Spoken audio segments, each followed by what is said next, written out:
What's up everyone? Welcome back to the channel. Today we are doing something absolutely insane that you won't see anywhere else. We've all had the argument, what's better, a car or a bike? Well, I'm tired of arguing, so I went out and bought a brand new Lamborghini and a top-of-the-line Ducati super bike just to settle this debate once and for all.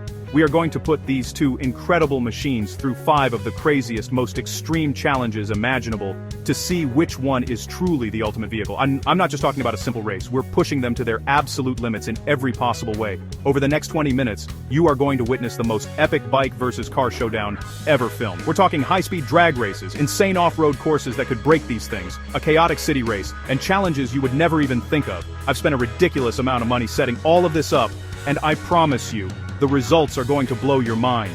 Some of these challenges have outcomes that even I didn't see coming, and trust me, I thought I had it all figured out. It's pure chaos, and it's all for you guys. So, buckle up, because this is going to be an absolute roller coaster. Will the raw power and 4-wheel stability of the car dominate, or will the lightweight agility and speed of the bike prove to be superior? We're about to find out. Don't blink or you might miss something crazy. This is bike versus car, the ultimate showdown. Let's get into it. Alright, for our first challenge, it's the one you've all been waiting for. A pure, straight-line speed race. We've shut down a private airstrip for this. The rules are simple. The first one to cross the finish line a mile down this runway wins this round. The driver of the losing vehicle has to give the winner $10,000 of my money. The stakes are high right from the start. On my left, we have the Lamborghini, a beast with over 700 horsepower. And on my right, the Ducati, an absolute rocket on 2 wheels, known for its insane acceleration. This is the ultimate test of raw power and speed. The engines are roaring, the tension is insane, you can feel the ground shaking. I'm about to drop the flag. 3, 2, 1, go! The bike gets an incredible jump off the line. Its power-to-weight ratio is just unbelievable, and it's pulling away immediately. The car is struggling for grip for a split second. You can see the tires spinning, but now it's hooking up and the chase is on. The Lamborghini is a monster and you can hear its V12 engine screaming as it tries to reel in the bike. The bike is so small and nimble, a tiny speck of red against the massive runway. But it's holding its own against the multi-$100,000 supercar. We're halfway down the track, and the car is starting to close the gap. The bike's initial acceleration was mind-blowing, but the car's top-end speed is just phenomenal. They are neck and neck. This is closer than I ever imagined. The bike rider is tucked in, trying to get every last bit of speed while the car is a blur of motion. As they approach the finish line, it's almost too close to call. The car is pulling ahead, inch by inch. It's a photo finish. The car's raw horsepower just barely edged out the bike's agility in the final stretch. What an incredible start to this competition. Okay, the car may have won the speed race, but now we're taking things off-road. I had my team build the most brutal, unforgiving dirt track imaginable. We're talking steep, muddy hills, tight, winding forest paths, and a giant mud pit that I'm pretty sure could swallow one of these vehicles whole. This challenge isn't about top speed, it's about toughness, grip, and control. The Lamborghini is an all-wheel drive supercar, but it's not built for this. Its low ground clearance is going to be a massive problem. The bike, however, is a lightweight dirt bike we've brought in specifically for this challenge, designed to conquer this exact type of terrain. And they're off. The dirt bike immediately tears into the course, navigating the first few turns with incredible ease. It's like a fish in water, jumping over bumps and sliding through loose dirt like it's nothing. The Lamborghini, on the other hand, is struggling. It's spinning its wheels, trying to find any traction in the mud. The driver is fighting the wheel, but the car is just too low and too heavy. It's scraping its expensive front bumper on every little rock. This is painful to watch, guys. The bike is already disappearing into the woods, while the car is barely past the starting line. Now for the craziest part, the giant mud pit. The bike approaches it, revs its engine, and just flies across the surface, spraying mud everywhere, but making it to the other side safely. It was incredible. Now it's the car's turn. The driver hesitates, then floors it, trying to use momentum to get through. It's a disaster. The car plows into the mud and immediately gets stuck. The wheels are spinning uselessly, sinking it deeper and deeper. There's no way it's getting out of there without a tow truck.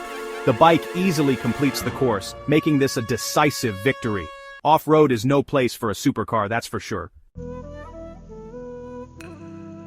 We've tested straight-line speed and off-road grit, but now it's time for a real-world test. The city commute. We've set up a race across a busy downtown area during rush hour. The finish line is a famous landmark on the other side of the city.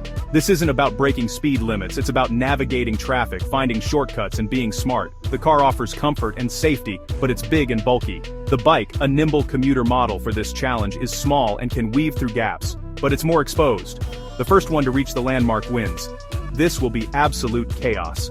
The race begins, and immediately, the bike takes a different strategy.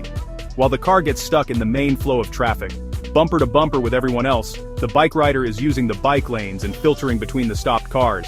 This is where the bike's biggest advantage comes into play. It's like the traffic doesn't even exist for the bike. The car driver is getting visibly frustrated, stuck behind a bus, honking his horn, but there's absolutely nowhere to go. Every red light is a major setback for the car, while the bike can often squeeze to the front of the line. The bike rider is being clever, taking narrow side streets and alleyways that the car could never dream of fitting down. This is like a real-life video game.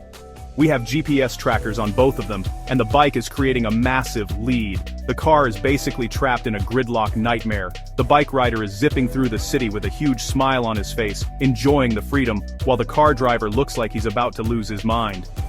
As expected, the bike arrives at the landmark a full 15 minutes before the car even gets close.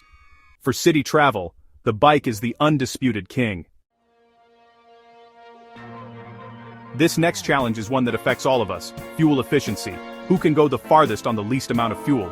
This could be the most important test of all. We've completely drained the tanks of both the car and a fuel-efficient commuter motorcycle. Now we are putting exactly $1 worth of gasoline into each. It's not a lot of gas, especially for a Lamborghini. The goal is simple: drive in a straight line down this highway until you run out of fuel. The one who travels the farthest distance wins. This is a battle of engineering and efficiency. The challenge begins, and both vehicles start driving at a steady, fuel-conserving speed. The Lamborghini, with its massive V12 engine, is basically a gas-guzzling monster. $1 worth of gas is barely enough to get it out of the gas station parking lot, metaphorically speaking. We're watching the fuel gauge, and it's dropping at an alarming rate.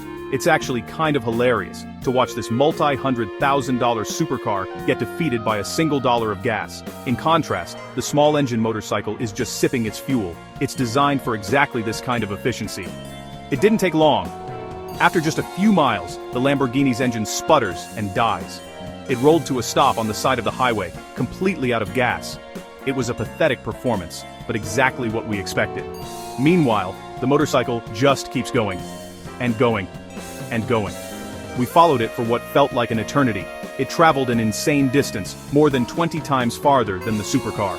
When it comes to saving money at the pump and being kinder to the environment, there is no competition. The bike wins this round by a landslide. It's not even close.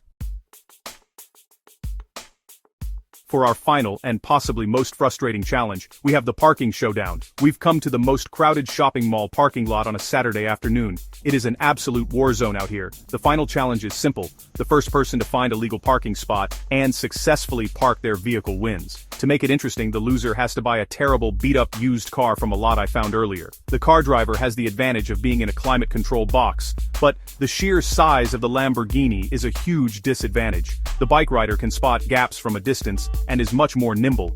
They enter the parking lot, and the hunt begins. The car is slowly crawling up and down the aisles, getting blocked by pedestrians and other cars. Every time a potential spot appears, another car swoops in and steals it. The driver is circling endlessly, his frustration growing with every passing minute. It's a scenario we've all been in, but it's 10 times worse in a car that's as wide as a boat. He's trying to navigate tight spaces, terrified of scratching the incredibly expensive paint job. It's a stressful nightmare. Meanwhile, the bike rider's having a much easier time. He's zipping through the lot, able to see over the tops of most cars to spot people walking to their vehicles. He can easily fit into spaces that the car wouldn't even consider. And then, he sees it. It's not a full parking spot, but a small, awkward space near a pillar that no car could ever use. For the bike, it's perfect. He pulls right in, puts the kickstand down, and the challenge is over. The car driver is still circling, completely oblivious. The agility and small footprint of the bike give it the ultimate victory in the urban jungle of the parking lot. And that's a wrap. 5 insane challenges, 2 incredible machines, and some absolutely shocking results. The car dominated in raw, straight-line speed, but the bike proved to be the champion of the off-road course, the city commute, the fuel efficiency test, and the dreaded parking showdown. It was an intense competition, and both vehicles showed incredible strengths and weaknesses. I had so much fun pushing these things to their absolute limits for you guys, and I hope you had just as much fun watching. This was one of the craziest videos we have ever made. But now, the big question is for you. After seeing all of that, which vehicle do you think is the overall winner? Was the car's victory in the speed race enough to claim the crown? Or did the bike's versatility in almost every other real-world scenario make it the true champion? I honestly can't decide, so I'm leaving it up to you. Go down to the comments right now and let me know, bike or car? I'm going to be reading every single comment to see what you guys think is the ultimate vehicle. Thank you all so much for watching. We put a ton of work, time, and money into making these epic videos for you. And your support means the world to me. If you enjoyed this video and want to see more insane competitions and crazy challenges, make sure you hit that subscribe button and turn on notifications so you never miss an upload. We have even bigger ideas coming soon, and you do not want to miss what's next. We'll see you in the next video.